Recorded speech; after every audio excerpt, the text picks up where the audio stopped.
Memang yang kasihan itu yang mahasiswa, karena nggak jelas sebenarnya pendekatannya andragogi atau pedagogi.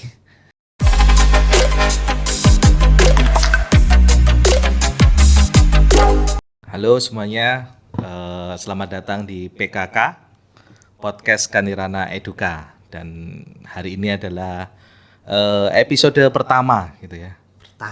Pertama banget. Nah, dan kali ini kita akan berbincang-bincang dengan kawan saya di sebelah saya, ada Mas Surya Kresnanda. Seorang apa ini, Mas? Apa bisa disebutnya? Pengangguran. Pecinta pendidikan. Pengangguran yang pecinta pendidikannya. Jadi nggak pernah nganggur sebenarnya kalau orang-orang pecinta pendidikan itu biasanya ya. Tapi kalau sering lihat di YouTube, di Instagram itu sering menyebutnya ini ya, learning designer. Itu kerjaan sampingan lah, suka mendesain pembelajaran. Oke, jadi learning designer itu adalah pekerjaannya mendesain pembelajaran. Jadi pembelajaran itu butuh didesain sebenarnya. Iya. Jadi tidak hanya rumah, tidak hanya baju, ya, tapi juga pembelajaran itu ada desainnya gitu. Ben ganteng loh, rapi kan. Biar keren gitu ya pembelajarannya, biar jadi luar biasa. Nah, selain learning designer, Mas kerjanya biasanya? Saya banyaknya di dunia pendidikan, terutama di pendidikan macam-macam ya. Saya punya beberapa bisnis di bidang pendidikan, mulai dari pendidikan orang dewasa. Jadi banyak ngurusin pelatihan di perusahaan, di bisnis. Ada sebagian bisnis saya juga yang ngurusin pendidikan alternatif buat anak-anak remaja. Gitu. Jadi pendidikan luar sekolah alternatif untuk anak-anak remaja. Oke. Jadi kompleks ya memang ya, yang banyak yang diurusi pendidikannya. Ya, betul. Mulai dari remaja, orang dewasa dan sebagainya. Dan mostly yang saya tangani adalah pendidikan yang memang sifatnya di luar sekolah. Di luar sekolah. Tidak berhubungan dengan akademik ya. Akademik enggak. Akademik formal gitu ya. Enggak. Oke. Nah, berarti kan ada berbagai, katakanlah bisa dikatakan segmen gitu ya. Ada remaja, anak-anak juga enggak? Kalau anak-anak saat ini belum. Belum ya? Belum. Berarti hanya remaja dan pendidikan orang dewasa. Yes. Gitu kan. Berarti ini kan pasti ada karakter-karakter yang membedakan. Gitu kan. Tentu mendidik anak-anak, mendidik remaja dengan mendidik orang dewasa itu berbeda. Gitu kan. Nah sebenarnya kalau dari ilmunya sendiri itu ada nggak sih Mas itu spesifikasi gitu? Kalau remaja itu harus begini, orang dewasa itu harus begini, kalau anak-anak itu harus begini. Oke, kalau dewasa ya, itu pendidikan biasanya dipakai untuk bekerja. Pendidikan untuk bekerja. Jadi bekerja itu sifatnya luas ya. Bekerja itu bekerja di kantor, terus bekerja untuk menjalankan bisnis, ya kan, profesional dan sebagainya. Jadi yang mereka pelajari itu hal-hal yang memang lebih praktis, aplikatif. Sangat praktis ya. Aplikatif dan mostly bicara soal problem solving. Jadi seperti apa masalah di pekerjaan, dia belajar untuk menyelesaikan masalah itu. Oke. Kalau yang ini remaja? Nah kalau remaja itu mulai anak-anak sampai remaja, pendidikan yang diberikan itu mempersiapkan masa depan yang jauh. Berarti tidak untuk saat itu? Tidak untuk saat itu karena misalnya nih anak-anak remaja ya. Remaja itu kan tidak dibebani tanggung jawab profesional. Ya kan?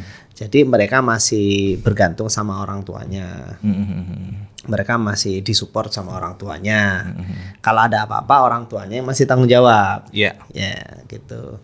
Berarti kalau seperti itu kecenderungannya harusnya gimana ini? Nah, ini pertama kalau kita angkat dari akar filosofi pendidikannya ya. Nah, yang saya jelaskan di sini memang lebih banyak arahnya pendidikan itu ujungnya adalah untuk berkarya. Pendidikan untuk berkarya. Jadi kan kalau kita bicara pendidikan itu secara filosofi beda-beda tuh. Contoh waktu saya dulu, saya pernah tuh diskusi dengan teman-teman kuliah sama profesor waktu saya kuliah S3 ya. Tuh ada profesor yang mengatakan pendidikan itu untuk meet the industry.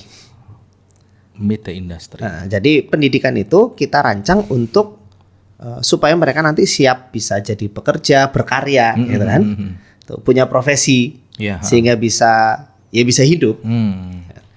Tapi ada profesor yang berbeda tuh pendapatnya. Saya tidak setuju. Pendidikan itu bukan meet the industry.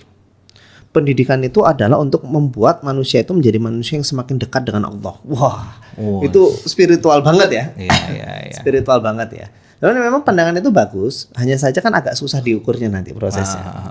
Nah, maka kalau kita bicara yang sekarang ini, yang tadi saya sampaikan, remaja itu gimana, dewasa itu gimana, adalah lebih banyak ke pendidikan untuk meet the industry. Itu dulu ya. Jadi mungkin teman-teman ada yang pendapatnya agak berbeda, ya berarti akar filosofinya beda, gitu aja. Oke, berarti ini ya, apa namanya,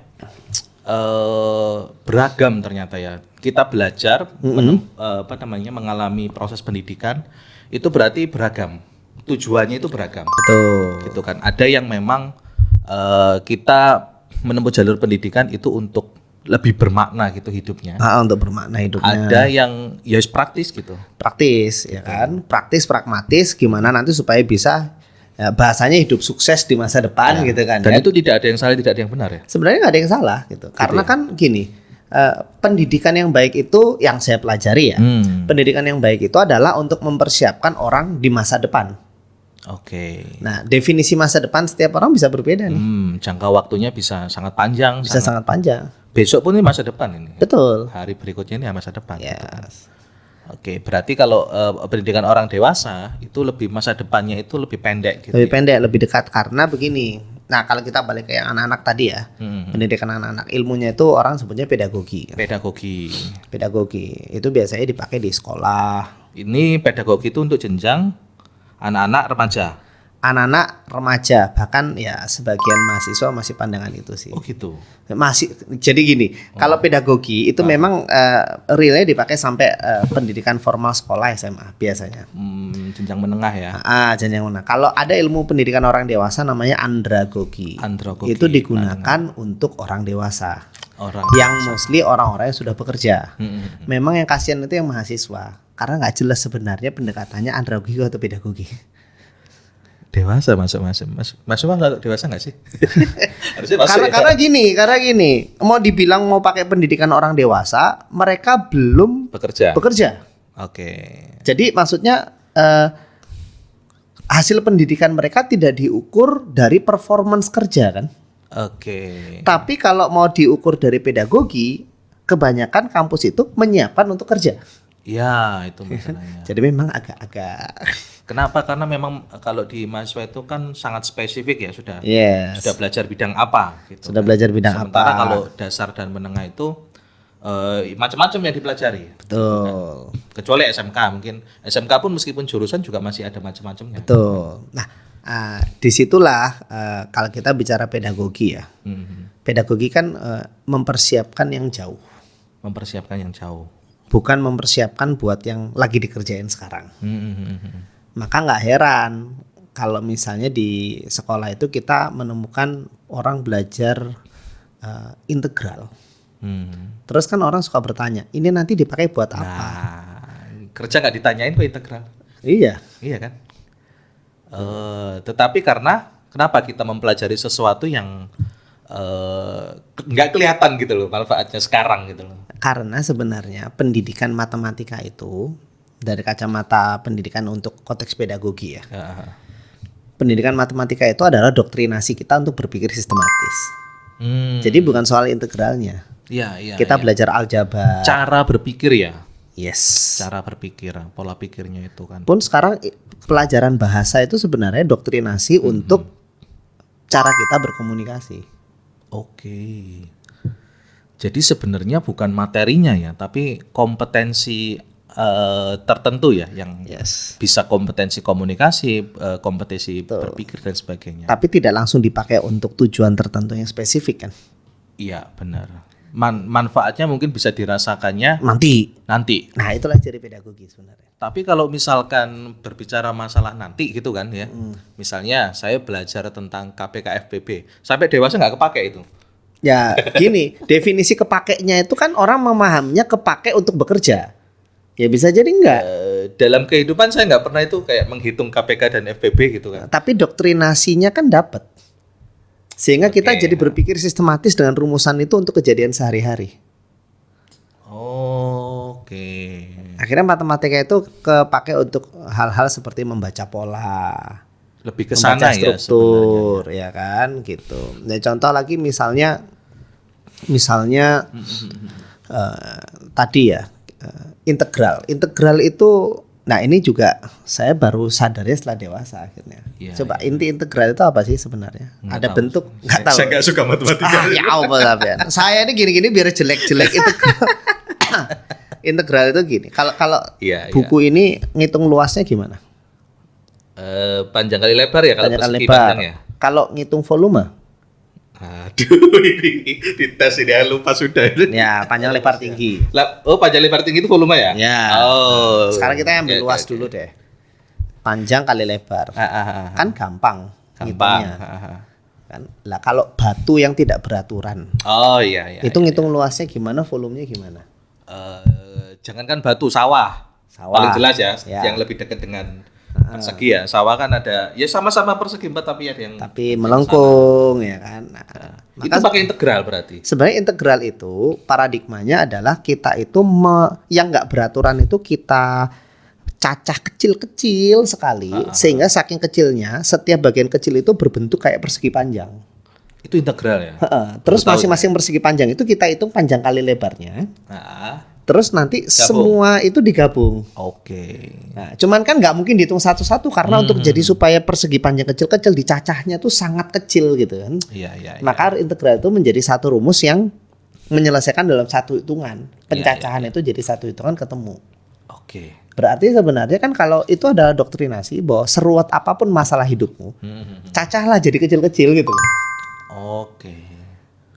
Oh, tapi malah itu tidak yang diajarkan sebenarnya. Ya, pemaknaan itu nggak sampai. Nggak sampai. Jadi kalau bisa dibilang itu kan konsep ya.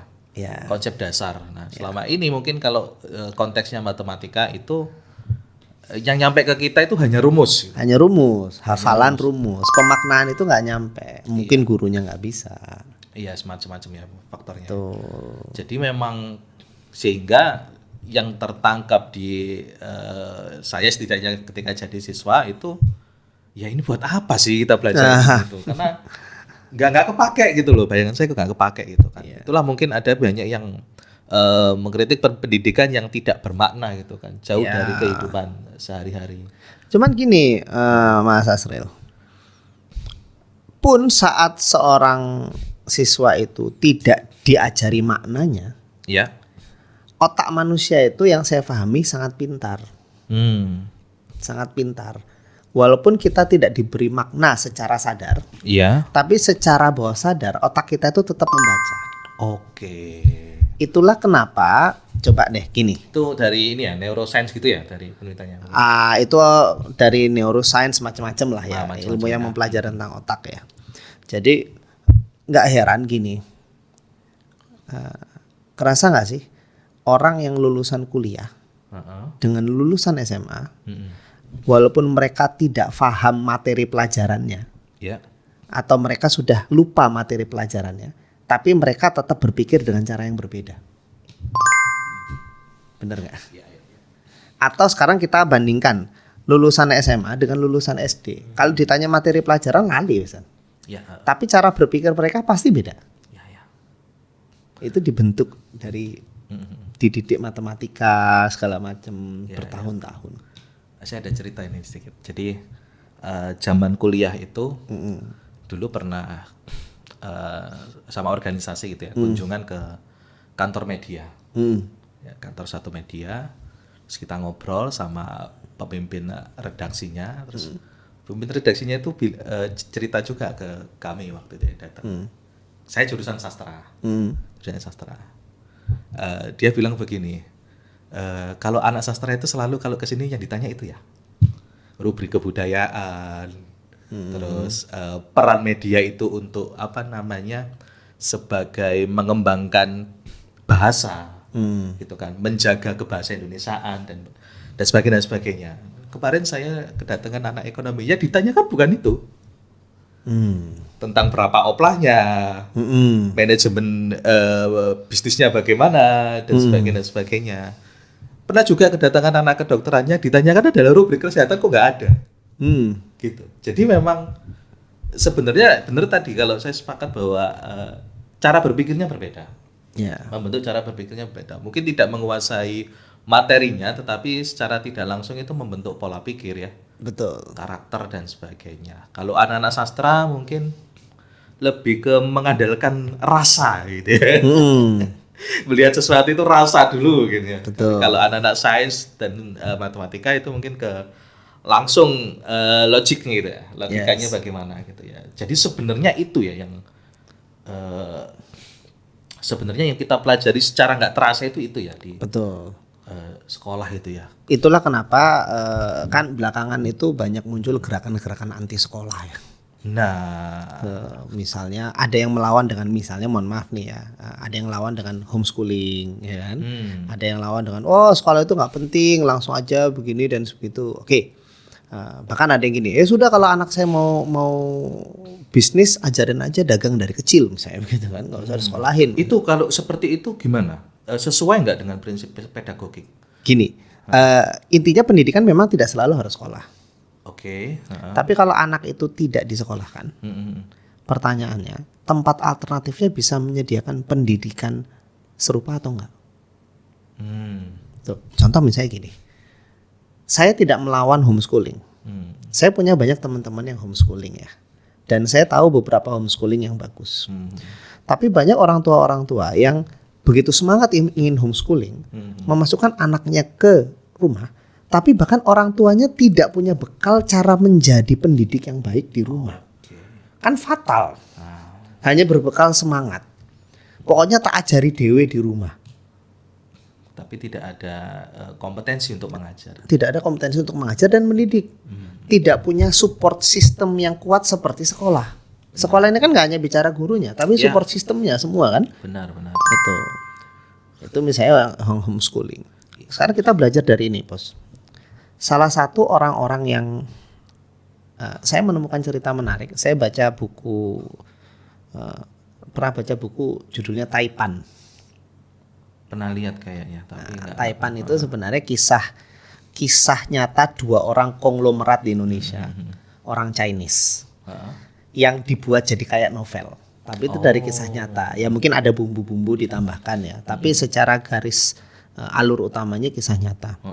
Dari buku itu ternyata saya belajar bagaimana hebatnya orang Chinese mendidik anak berdagang dari kecil. Ya. Jadi kalau anaknya pengen melanjutkan bisnis, ya mereka dididik berdagang dari kecil. Mereka tetap sekolah. Tetap sekolah, tapi di rumah dia juga harus jaga toko. Bahkan nggak di rumahnya. Di tokonya. Jadi mereka itu punya komunitas. Oh gitu, ada komunitas. Nah, misalnya aku itu sudah kayak brother lah dengan dirimu ya kan. Mereka itu gini, kalau yang di buku itu ya dia kisahnya kan kisah di era kemerdekaan ya. Saya itu sadar bahwa saya nggak akan bisa ngajarin anak saya sendiri. Banyak konflik kepentingan lah. Maka dari kecil dia tak magangkan di tokomu.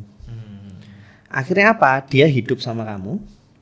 Sekolah bareng anakmu, pulang sekolah bantu kamu ngurus toko, sehingga dirimu itu kayak jadi orang tua angkatnya, anakmu jadi saudara angkatnya, dan itu bertahun-tahun. Nah sekarang bayangkan, support system seperti itu sangat mendukung dia untuk belajar dagang dari kecil. Nah sekarang kita mau, saya nggak usah sekolahin anak saya lah, mau tak ajar dagang dari kecil, support systemnya siap nggak? Nah karena memang pintar sesuatu itu belum tentu bisa mengajarkan sesuatu itu dengan baik. Iya betul. Tukang gitu, AC kan belum tentu bisa ngajarin cara benerin AC. Benar ya. Gitaris yang baik itu belum tentu bisa jadi guru gitar yang baik. Nah iya. Karena memang kompetensi mengajar itu khas. Apalagi mendidik anak sendiri gitu kan. Iya. Bahkan sekelas kiai gitu kan, punya pondok pesantren, anaknya tidak dipondokkan di pondoknya gitu banyaknya gitu kan, dipondokkan di pondoknya lain gitu kan. Aku titipkan anakku ke kiai lain gitu kan, tolong dididik, karena mungkin dia ngerasa kayaknya kalau aku yang didik kayaknya beda gitu kan. Beda. Mendidik anak sendiri dengan mendidik anak orang lain tuh memang rasanya beda gitu kan. Jadi itu ya yang perlu diperhatikan ya. Jadi sebenarnya kita mungkin merasa tidak belajar apa-apa dari sekolah itu sebenarnya belajar. Tidak merasakan apa-apa itu belajar ya? Belajar. Gitu ya? Ya. Merasa sekolah tidak berguna itu berarti ya kita butuh sekolah. Kayak filmnya siapa itu? Ini alangkah lucunya negeri ini. Alangkah lucunya negeri ini ya yang dia ngeritik bahwa sekolah itu tidak penting. Gitu kan. Kamu bisa ngomong sekolah itu tidak penting karena kamu sudah sekolah. Karena kamu nggak sekolah, kamu nggak akan bicara bahwa sekolah itu tidak penting. Gitu. Berarti untuk menyimpulkan bahwa pendidikan itu tidak penting, kita harus terdidik dulu ternyata. Berarti pendidikan penting. Iya. Setidak penting-pentingnya sekolah yang kita jalani ya, mungkin kita merasakan sekolah membosankan dan sebagainya, tapi sebenarnya kita belajar sesuatu dari situ ya. Oke. Dan ternyata di balik itu kita menyadari bahwa sekolah itu penting tanpa disadari. Nah, karena ternyata ya tadi pedagogi itu bicara doktrinasi dari kecil itu ternyata baru kerasa sekarang. Oke. Gitu. Nah, makanya akhirnya gini Mas Asril. Kan tadi saya punya bisnis yang ngurusin anak SMA ya. Jadi nama bisnisnya ini Doakan Langgeng ya. Nama bisnisnya itu Tala Kembara. Jadi kita itu memberikan pendidikan luar sekolah lah kepada anak-anak remaja. Salah satu programnya itu namanya Spiritual Adventure. Ini lagi mau jalan nih karena liburan kan. Di dalam Spiritual Adventure akhirnya yang diajarkan adalah pemaknaan. Mungkin sesuatu yang tidak mereka dapat di sekolah ya. Pemaknaan hidup, ya kan? Bagaimana cita-cita, misalnya, bagaimana mereka jadi belajar mandiri, ya kan? Nah, sesuatu yang memang untuk persiapan mereka jauh di depan. Jadi lebih reflektif gitu ya. Reflektif, kontemplatif. Iya kan? sih. Tapi memang penting sih. Jadi seringkali kita tidak menyadari apa yang kita pelajari, padahal kita belajar. Karena mungkin kita tidak melakukan refleksi itu. Ya, betul. Gitu kan. Itulah kenapa kalau di pelatihan-pelatihan itu kan selalu di akhir ada sesi refleksi. Supaya kita sadar bahwa ternyata aktivitas yang saya jalani seharian ini itu belajar gitu. Ya. Kelihatannya nggak belajar, kelihatannya main-main tepuk-tepuk gitu kan. Tapi sebenarnya belajar. Yes. Nah, itu yang kayaknya memang agak kurang di sekolah untuk hal-hal reflektif. Betul. Ya ada banyak faktor ya, masalah waktu, ketuntasan materi dan sebagainya. Nah ini agak beda dengan andragogi tadi. Kalau andragogi, apapun pembelajaran yang kita berikan, pertanyaan ujungnya adalah kasus di tempat saya begini, makainya gimana? Agak beda. Bukan berarti refleksi-refleksi itu nggak ada, tapi ujungnya orang itu mesti kebayang masalah di tempat kerja saya begini secara spesifik. Ilmu ini harus diterapkannya ya apa caranya? Karena kalau tidak begitu, kecenderungannya orang dewasa itu biasanya menolak atau melupakan. Karena habis itu mereka akan berputar dengan rutinitas kerja lagi. Iya, buat apa nggak kepake? Iya. Gitu kan. Dan uniknya kalau itu misalkan sangat kepake dan sangat menyelesaikan masalah mereka, berapapun dibayar. Iya. Ada pelatihan sekian puluh juta, tapi kalau itu menjawab soal permasalahan saya, dibayar. Yes. Tapi kalau tidak menjawab apapun, ya masih gratis sudah. Betul. Kayak gini ya. Nah makanya gini. Diikuti gitu ya. Makanya kadang-kadang saya dapat curhat dari saya berteman juga dengan beberapa guru ya. Ya. Saya dapat curhat juga kadang-kadang mereka dapat pelatihan guru tapi terlalu teoritis. Nggak kepake. Akhirnya susah kepakainya karena nggak menjawab permasalahan mereka di lapangan. Dimana hal-hal mereka yang terlalu teoritis itu dalam tanda kutip itu sudah saya tahu di kuliah saya. Ya. Waktu mereka kuliah guru kan. Tapi yang mereka butuhkan sebagai orang dewasa adalah kasus di tempat saya ketemu murid gini. Itu gimana? Mesti ya apa kalau dengan ilmu ini? Iya, itulah kenapa banyak pelatihan-pelatihan yang apalagi kayak pelatihan guru itu kan males ngikutin meskipun diwajibkan, meskipun itu bermanfaat untuk sertifikasi mungkin ya, sertifikasi profesi, tapi nggak males mengikuti karena tidak kontekstual mungkin. Nah, kalau ini bicara kontekstual ya, pendidikan orang dewasa itu wajib mendukung pekerjaan, nggak boleh menghambat pekerjaan. Itu. Sekarang gini, kalau sampai orang merasa begini, alah ngapain sih ikut nggak kanggo, nggak kepake, ya kan? Bingung nerapinnya. Berarti mereka belajar sesuatu yang tidak bisa mereka pakai secara langsung, betul kan? Iya. Padahal untuk mengerjakan pekerjaan sehari-hari aja mereka sudah kehabisan waktu. Iya. Lalu dipaksa harus ikut pelatihan yang mereka merasa gak kanggo. Iya. Nah, konsep ini namanya menghambat pekerjaan justru. Oh, iya kan, mengurangi waktu kerja. Kecuali misalnya gini, saya ikut pelatihan 1 hari, tapi yang saya pakai di pelatihan 1 hari ini itu lalu saya pakai di tempat kerja, itu bisa mempercepat pekerjaan saya dan dihitung hilang waktu sehari ini jadi positif profit. Andragogi itu mikir, ya. Iya, Sampai ke sana ya. Berarti Mikirin kalau gitu. andragogi itu harus sangat custom ya. Sangat customize. Yes, sangat customize. Satu materi di beda sekolah itu bisa beda isinya. Karena kasusnya beda loh. Gitu ya. Iya. Oh, berarti butuh ini apa namanya assessment ya. Assessment awal yang harus kuat juga sebenarnya andragogi itu ya. Makanya ada Kebutuhannya namanya training need analysis. Oke, itu kan berarti tadi andragogi ya. Andragogi itu ke orang dewasa kalau belajar itu kalau nggak yang customize itu pasti dia nggak mau. Cenderung dianggap nggak penting. Yang sesuatu yang tidak berhubungan dengan dia. Tapi sebenarnya kalau di pedagogi pun juga sama kan sebenarnya. Anak-anak kalau itu tidak relate sama dia kan juga sebenarnya malas juga kan dia belajar.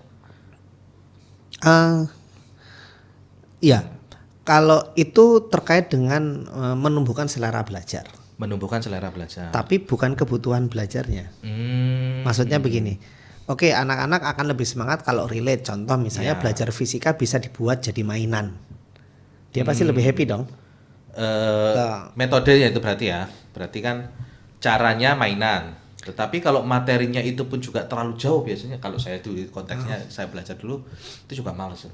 Tapi kalau misalkan yang deket ya, contohnya tentang di sekitar kita fisikanya, kayak balon, ya itu kan ada unsur fisikanya. Betul. Terus kalau zaman saya dulu saya suka banget guru fisika zaman SMP itu, dia pintar main gitar dan dia menjelaskan fisika itu resonansi dan segala macam itu pakai gitar. Yes. Kunci ini kenapa di sini dan sebagainya, ini ada teori fisikanya gitu. Ya. Jadi yang dekat sama kita itu secara apa ya, bisa dikatakan secara materi atau secara isu kita pun juga akan semangat. Nah, itu berarti kita menggunakan cara belajar yang mudah difahami. Jadi ini hanya 2 hal yang berbeda. Oke. Cara belajar kita menggunakan cara yang mudah difahami, yaitu menggunakan yang keseharian. Tapi tujuan belajarnya kan tidak untuk dipakai di kehidupan sehari-hari secara langsung kan? Iya. Nah, itu aja bedanya. Oke. Berarti hanya pemilihan konten dan metode ya. Metode. Kan misalnya kita belajar fisika pakai balon, tidak lantas anak itu jadi tukang balon kan? Iya. Itu. Nah, itu yang membedakan dengan andragogi. Kalau andragogi itu belajar sesuatu yang memang akan dipakai. Oke. Berarti sebenarnya kan banyak yang mengkritik bahwa terlalu banyak mata pelajaran di sekolah kita. Ya. Itu sebenarnya nggak salah ya sebenarnya. Kalau terlalu banyak mata pelajaran, Mata pelajaran ya, bukan ke materi ya. Iya. Kayak dulu aku SMA itu berapa? 13 zaman dulu ya. Kamu ingat nggak? Banyak sih itu. Banyak ya, semua dipelajari kan ya. IPA dibagi berapa, IPS dulu tuh kalau nggak salah ada selain sosiologi, antropologi, ada tata negara, ada ekonomi, ada akuntansi sendiri. Terus ada apa? Udah deh kayaknya itu. Belum lagi masuk ke nanti kalau penjurusan ke IPS itu nanti lebih spesifik lagi kayaknya. Iya. Nah, kalau pertanyaannya apakah salah? Saya nggak bilang salah. Iya. Tapi kalau tujuannya adalah supaya anak itu bisa lebih fokus dengan karirnya, ya jadi nggak tepat.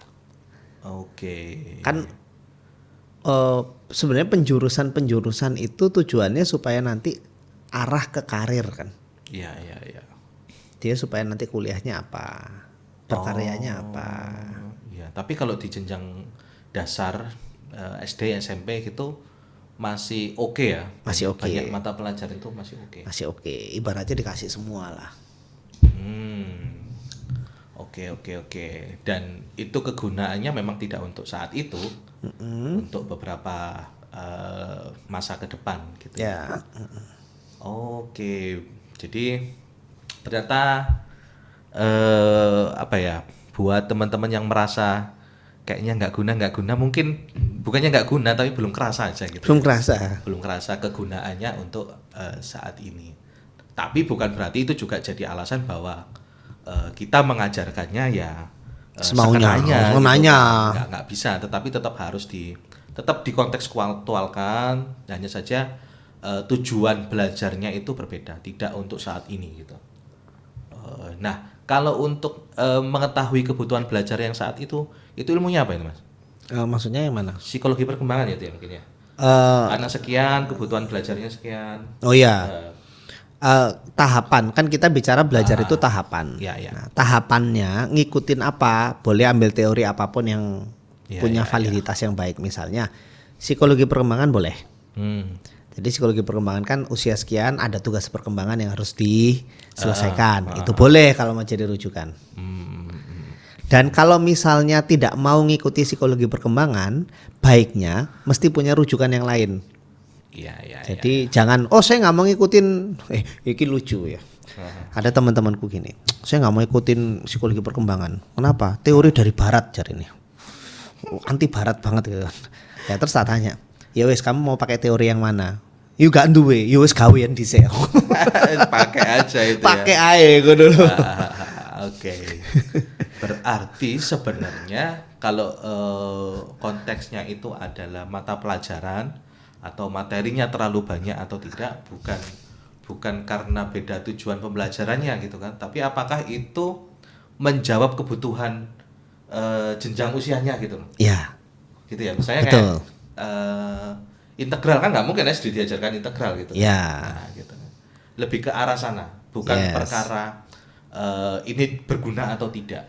Yes, gitu ya. Berarti betul. isu antara apa ya, pedagogi dan andragogi itu isunya ke arah sana, bukan ke apakah ini berguna atau tidak, tapi sesuai dengan tahapan belajar, tugas belajarnya atau tidak, tahapan perkembangan psikologisnya atau tidak gitu. Betul. Wah, menarik dan